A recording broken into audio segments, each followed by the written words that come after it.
asking for the sale means that a call to action that directs your audience to buy a product or even to take a free offer. People don't give up their email addresses so easily as maybe in the early days of the internet. Ooh, a newsletter, people would sign up. Now you have to work for it, right?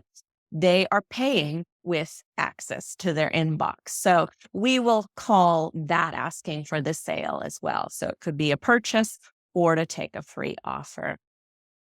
And it's important to ask for the sale because your audience are not mind readers.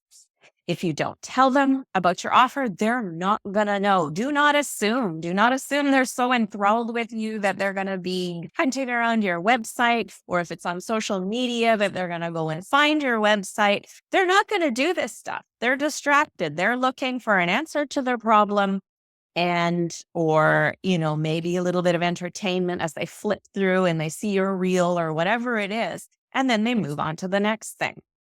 So if you don't tell them, they're not going to know. Also, people are more likely, it's just a proven fact, people are more likely to take action simply because you tell them to. You need to tell your audience what they should do next. Well, after they consume some content or how they can take an advantage of an offer that's on your sales page, you have to tell them, and they are more likely to listen. Some of us are rebels. We'll be like, I'm not going to do that. But generally speaking, people will do the things that you ask them to.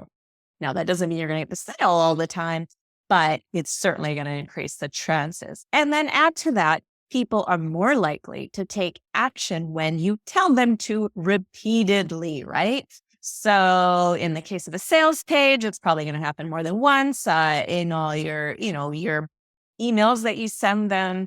Maybe they're not going to click the first email, but maybe they'll click the next email and then they won't buy. But then the third email, they'll click again and they'll finally buy. So the effects of telling them what to do increase when you tell them more often. And obviously you have to have compelling reasons for them to do that, but that is totally how it works.